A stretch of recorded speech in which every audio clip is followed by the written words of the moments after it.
ఈ బ్లాగ్ మీకు చాలా ఫన్నీగా అనిపించవచ్చు, కానీ నేను మీతో కంపల్సరీ షేర్ చేసుకోవాలని అయితే షేర్ చేస్తున్నాను. మా పెద్ద బాబుని మా దగ్గరలో ఉన్న బాలేసు స్కూల్ జాయిన్ చేశాను. నర్సరీ టు ఎల్కేజీ ప్రమోట్ చేశారు. చేసిన తర్వాత తనకైతే 9 బుక్స్ ఇచ్చారు. Semester 1, semester 2 and text books కూడా ఇచ్చారు. తను చదివేదైతే ఏబిసిడీలు అయితే ఈ అట్టలేయలేక నా తలపురాణం నా తోక్కొచ్చింది. ఎందుకంటే అట్టలేయటం చాలా కాలం అయిపోయింది. ఈవెన్ నా డిగ్రీ వరకు కూడా మేమైతే చాలా న్యూస్ పేపర్స్లో లేకపోతే red colour sheet or brown colour షీట్స్తో మేము బుక్స్కి అట్లేసేవాళ్ళం. ఇక్కడైతే స్కూల్ వాళ్ళే ప్రొవైడ్ చేశారు. ఈ షీట్ ఒక్కొక్కటి వచ్చి 6 రూపీస్ పడింది. ఈ 9 పుస్తకాలకి అట్లేసేసరికి అయితే నాకైతే గంటన్నర టైం పట్టింది.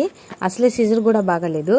దాంతోపాటుగా చాలా సింపుల్ వేలో నేనైతే ఫోల్డింగ్ చేసి కార్నర్స్ కట్ చేసి అట్లనేది కంప్లీట్ చేశాను. ఈ స్కూల్లో నర్సరీ టు 10th వరకు స్టడీ అయితే ఇక్కడ అవైలబుల్గా ఉంది. ఇంకా ఈ బ్లాక్ అయితే ఏంటి, ఈ స్కూల్ ఎంతమంది తెలుసు కమెంట్ చేయండి. అట్టేసిన ప్రాసెస్ కరెక్టా లేదో కూడా కమెంట్ చేయండి.